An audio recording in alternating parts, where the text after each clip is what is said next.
안녕하십니까, 닥터 구구입니다. 오늘은 공유문자라는 어플에 대해서 말해볼까 합니다. 한 2달 전쯤인가부터 많은 분들이 핸드폰만 있으면 돈 버는 어플이라고 소개를 좀 부탁하시더라고요. 그 이후로 여러가지 정보를 찾아봤고 여러분들과 정보를 공유하면서 의견을 나눠보면 어떨까 해서 이렇게 영상을 찍게 됐습니다.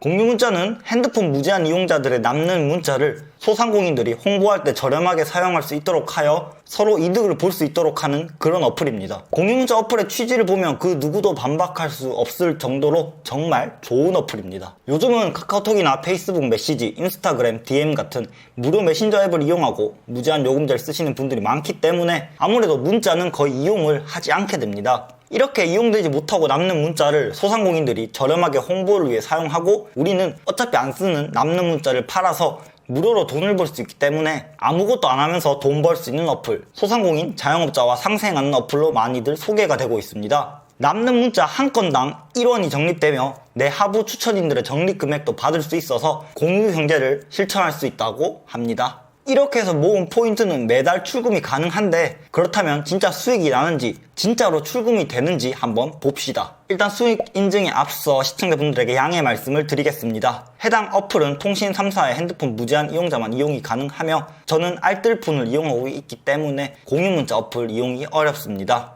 따라서 인터넷상에 공개된 이용자분들의 수익 인증으로 대체하는 점 이해 부탁드립니다. 이해해주세요. 실제 이용자분들의 수익은 여기 오른쪽 화면에 표시가 될 겁니다. 추천인을 2~3명 정도만 모집한다고 가정했을 때 평균적으로 한 달에 적게는 500원, 많게는 3,000원 정도의 수익이 지급되는 것을 볼 수 있었습니다. 한 달 수익을 볼 때 무제한이 아닌데 굳이 무제한 요금제로 전환할 필요는 없어 보이고요. 이미 무제한인 분들은 어플을 이용해서 남는 문자로 한 달에 3,000원 정도를 벌 수 있다고 생각하시면 될 것 같습니다. 하지만 지금까지는 어플의 좋은 취지와 수익 등 긍정적인 부분을 살펴봤다면 지금부터는 이용시 주의사항이나 조사를 하면서 느낀 몇몇 의문점에 대해서 말씀을 한번 드려볼까 합니다. 제가 조사를 해봐도 이렇다 할 정답은 나오지 않았습니다. 제가 조사한 내용을 바탕으로 시청자 여러분들께서 판단을 하시고 서로 정보와 의견을 공유해 주셨으면 좋겠습니다. 첫 번째 주의사항은 통신사 정지입니다. 남는 문자를 빌려간다는 말은 소상공인의 광고 문자를 내 번호로 보낸다는 것입니다. 실제 구글 플레이 스토어의 리뷰를 보면 통신사 30일 정지에 1년간 통신사 이용 금지 처분을 받으신 분들이 있습니다. 이에 대한 공유 문자 측은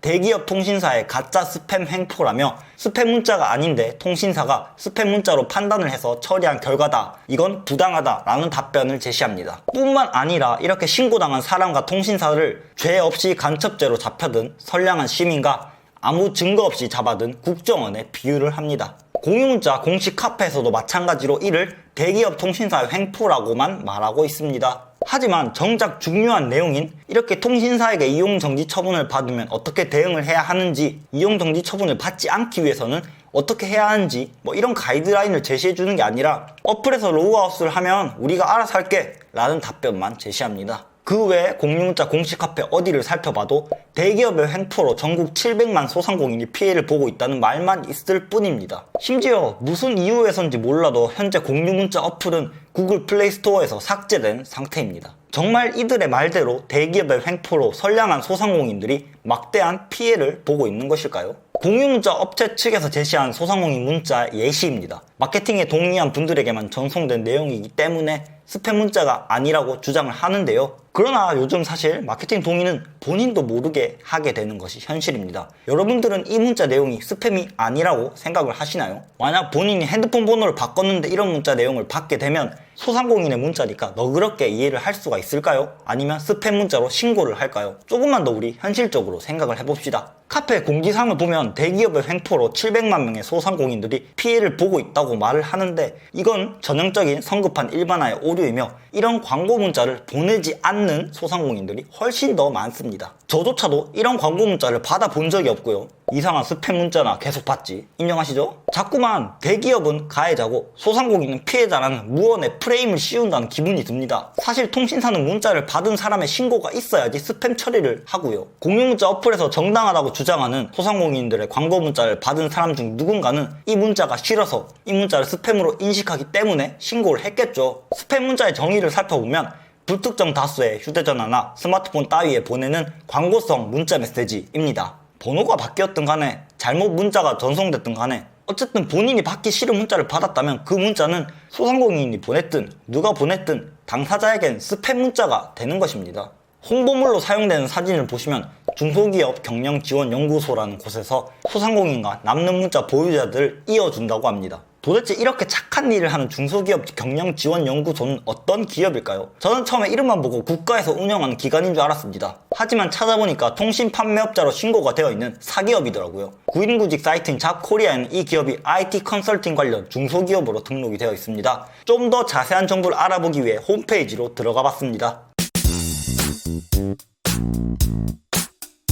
홈페이지의 배너에서 볼 수 있듯이 대량 문자 및 쿠폰 발송 업체입니다. 어쨌거나 우리의 남는 문자가 우리의 번호로 전송되면서 사업적인 용도로 쓰이고 있다는 뜻입니다. 이것보다도 조금 더 자세한 내용을 알아보기 위해서 들어가니 가격이나 전송 구조 등 구체적인 설명이 되어 있는 게시글을 볼 수 있었습니다. 무제한 문자 이용자들이 남는 문자를 1원에 판매한다고 하면 이 업체는 최소 10원에 그걸 판매하고 있었습니다. 최소 10원이라고 기입되어 있으니까 당연히 더 많이 남겨 먹었겠죠. 그리고 어디를 찾아봐도 공유문자에 관련된 내용은 전혀 나오지 않습니다. 문자 제공자, 그러니까 우리에게 소개를 할 때는 우리의 남는 문자가 소상공인을 먹여 살린다라고 홍보를 하면서 정작 소상공인들에게 홍보를 할 때는 제공 가격의 10배로 판매를 하면서 우리가 기존 업체보다 싸다고만 홍보를 하고 있습니다. 여기도 마찬가지로 관련 법령을 준수하며 일체의 스팸 문자를 제공하지 않는다고 명시가 되어 있지만 어디에도 문자 제공자의 통신사 정지에 관한 내용은 찾아볼 수가 없었습니다. 한 가지 또 알게 된 사실인데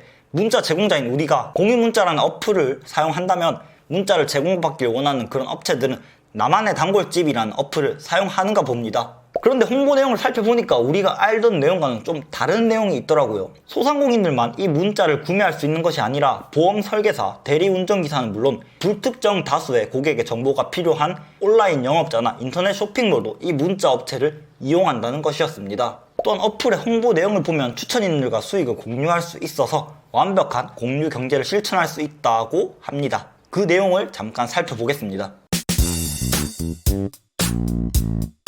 결국 추천인을 많이 모으면 모을수록 수당을 많이 주고 등급이 올라간다는 내용입니다. 업체 관계자분들이 진짜 공유경제의 개념을 아는지가 좀 궁금해지는 부분입니다. 다른 무엇보다도 경영자와 마케팅 담당자의 이념이나 사고방식이 정상적이지 않다고 보며 우리의 번호로 전송되는 문자 이용 내역이 투명하게 공개되고 있지 않다는 부분이 좀 찝찝합니다. 대기업을 가해자로 광고 문자를 발신하는 소상공인을 피해자로 지칭하며 우리 문자 공유가 대한민국 경제를 부흥시킬 수 있다고 말은 하지만 정작 우리가 1원 주고 제공한 문자를 10원에 판매를 하고 있었습니다.